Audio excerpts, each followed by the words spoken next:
says it's recording. So very quickly, I want you guys to do 5.5 in your math workbook. And that's on page 113. So I want you to do A, B, and C. And it says write a fraction of the squares that are shaded. And that's the one I want you to do. So just put the fraction below each one. And then down at the bottom of the page says work with a partner, but you won't be doing that. You can just work with yourself. And it says what percent of each diagram in activity 1 is shaded. So in other words, you're going to change the fractions to a percent, fractions to a percent. So here you'll have, let's say, a fraction, and then below it, you'll have a percent. So a fraction and then a percent. Fraction and then a percent. Okay, turn the page. This is page 114.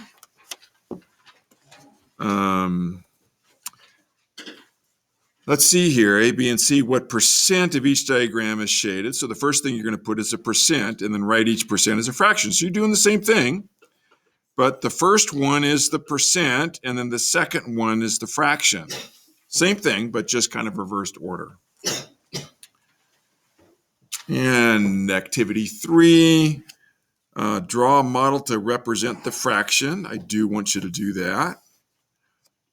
And do that with A, B, and C. So you're just going to draw a model. No, you don't have to put in 100 little squares. Okay. And let's see here. I mean, actually, it wouldn't be that hard to do. I'm not saying you have to do it. If you guys ever did want to draw one, I mean, a really easy way to do it is just to start drawing some narrow lines here. So there's 1, 2, there's 3, 4, 5, 6, 7, 8, 9, 10. 1, I know I don't usually do it perfectly. 1, 2, 3, 4, 5, 6, 7, 8, 9, 10. And so you could do that. Okay. Wait, then how do you shade it in? Well, what do you think? If it's 2/10, you would shade in 2 of the. It's 2/5.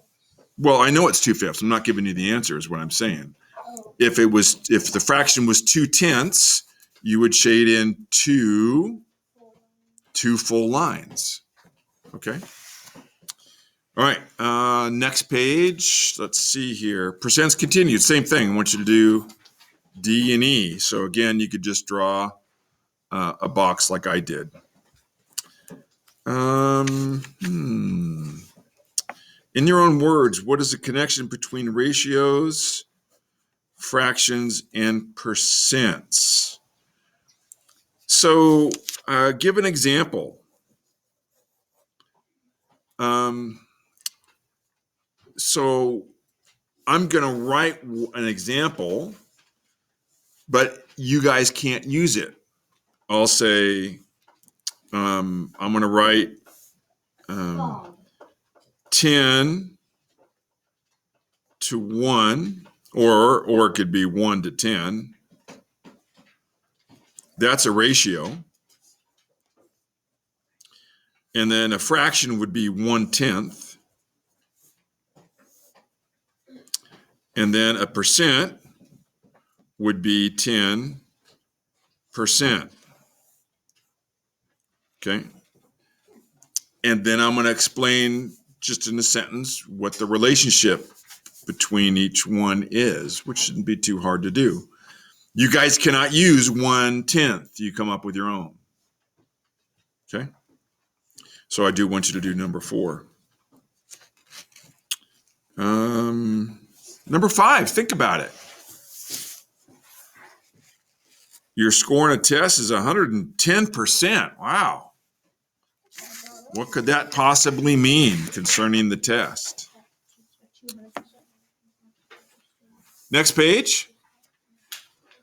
Use a 10 by 10 grid to model the percent. You guys could do that, number 1 and number 2. And then 3, 4, 5, and 6. write the percent as a fraction or a mixed number. 3, 4, 5, 6. You could do that.